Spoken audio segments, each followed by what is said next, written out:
राधे राधे जी। आज की वीडियो में हम आपके लिए लेकर आए हैं आनंदा अजा एकादशी की व्रत कथा, जो मनुष्य को 5 विकार काम, क्रोध, लोभ, मोह, मद इन पर विजय दिलाती है। इस प्रकार अपने 5 विकारों पर विजय प्राप्त कर भगवान की भक्ति में मन लगाकर अपने जीवन के विभिन्न कार्यों को करते हुए खुशी खुशी सांसारिक सुखों को भोगने की क्षमता प्रदान करती है।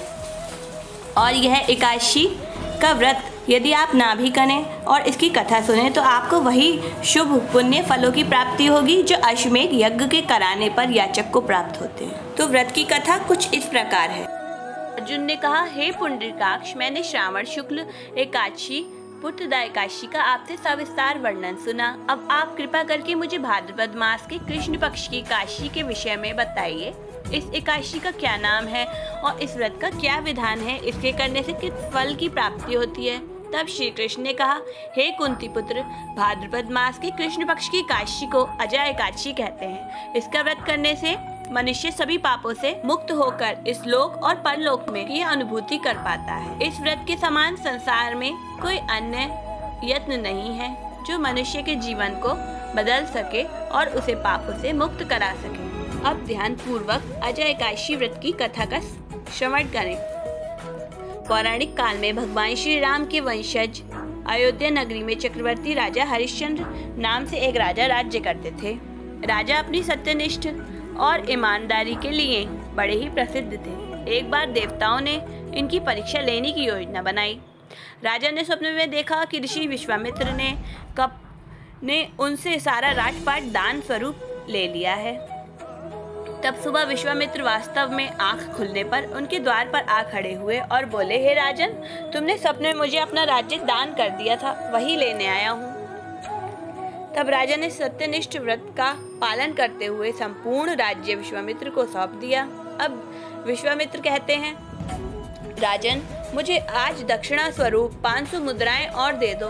तब वे बोले, राजा हरिश्चंद्र कि ऋषिवर, सब कुछ आपका है, जितनी चाहें उतनी मुद्रा ले लीजिए। तब वे ऋषि बोले, क्या राजा दोबारा से दान की गई वस्तु वापस लेकर दे दोगे? ऐसा कदापि नहीं होता।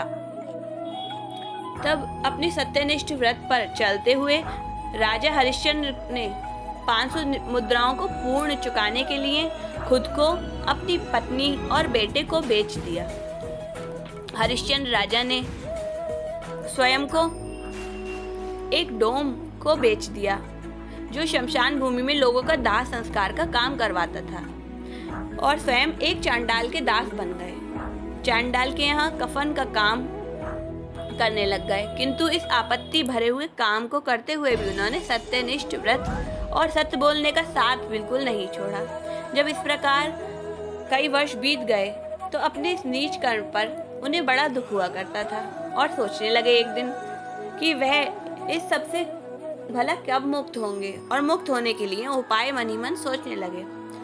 और यह चिंता उनके मन में बनी रहती कि मैं क्या करूं, किस प्रकार इस नीच कर्म से स्वयं को मुक्त कर पाऊं। एक बार की बात है, वे इसी चिंता में बैठे थे कि गौतम ऋषि उनके पास पहुंचे। हरिश्चंद्र ने उन्हें प्रणाम किया और अपनी दुख भरी कथा उन्हें सुनाने लगे। राजा हरिश्चंद्र की दुख भरी कहानी सुनकर महर्षि गौतम भी बड़े दुखी हुए और उन्होंने राजा से कहा, हे राजन, भादो मास के कृष्ण पक्ष की एकादशी का नाम अजा है। तुमने उस एकादशी का विधि विधान पूर्वक व्रत करो, रात्रि को जागरण करो, इससे तुम्हारे सभी पाप नष्ट होंगे और श्री हरि की कृपा तुम्हें अवश्य ही प्राप्त होगी, क्योंकि आज तुम्हारी यह दशा तुम्हारे पूर्व जन्म के पापों के कारण हो रही है। महर्षि गौतम इतना कहकर आलोक हो गए। राजा ने अजा एकादशी का व्रत आने पर बड़े श्रद्धा भाव से किया और ऋषि के कहे अनुसार उपवास और रात्रि जागरण किया। इस व्रत के प्रभाव से राजा को विभिन्न पुण्यों की प्राप्ति हुई और उनके पाप नष्ट हुए। उस समय स्वर्ग में नगाड़े बजने लगे और पुष्पों की वर्षा होने लगी। उन्होंने अपने सामने ब्रह्मा, विष्णु, महेश, देवेंद्र आदि देवताओं को खड़ा पाया। अपने मृतक पुत्र को जीवित और अपनी पत्नी को राजसी वस्त्र आभूषणों से परिपूर्ण देखा।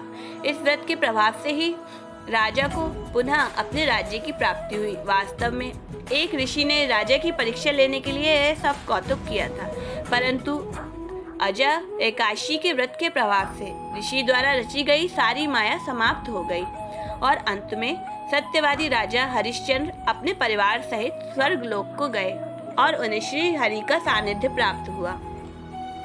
हे राजन, यह सब एकादशी अजा एकादशी के व्रत का ही प्रभाव था।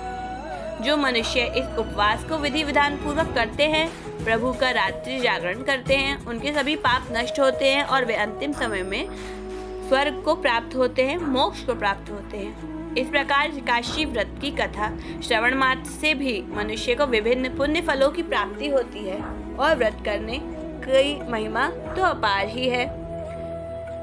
तो आशा है आप सभी को अगर यह वीडियो पसंद आई हो तो इसे लाइक ज़रूर करें। जय श्री हरि।